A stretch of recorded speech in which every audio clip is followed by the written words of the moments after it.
بسم الله الرحمن الرحيم.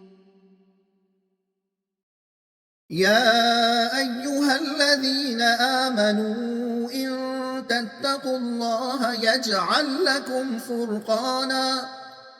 يجعل لكم فرقانا ويكفر عنكم سيئاتكم ويغفر لكم، والله ذو الفضل العظيم. وإذ يمكر بك الذين كفروا ليثبتوك أو يقتلوك أو يخرجوك، ويمكرون ويمكر الله والله خير الماكرين.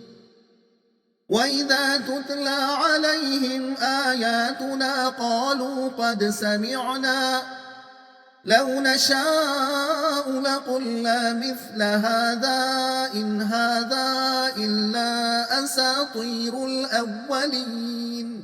وإذ قالوا اللهم إن كان هذا هو الحق من عندك فأمطر علينا حجارة من السماء أو ائتنا بعذاب أليم. وما كان الله ليعذبهم وأنت فيهم، وما كان الله معذبهم وهم يستغفرون.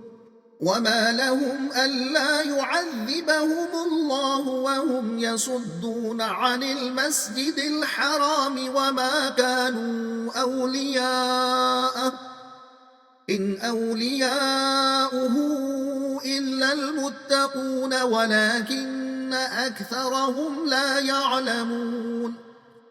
وما كان صلاتهم عند البيت إلا مكاء وتصدية، فذوقوا العذاب بما كنتم تكفرون.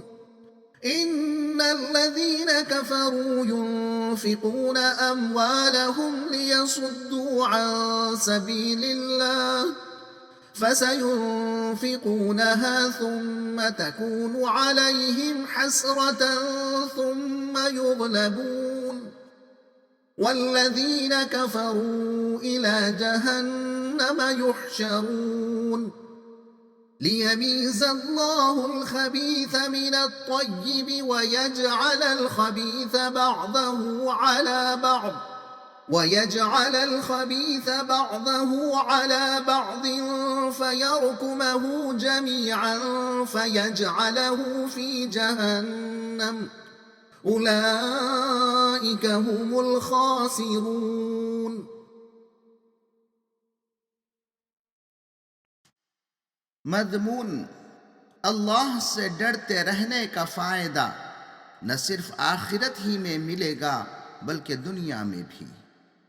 मतलब, ऐ ईमान वालो, अगर तुम अल्लाह से डरते रहोगे तो वो तुम्हारी बुराइयां तुमसे दूर करेगा और तुम्हारे कसूर माफ़ फरमा देगा, और तुम्हारे खिलाफ दुश्मन जो चालें चलते हैं अल्लाह इनको चौपट कर देगा।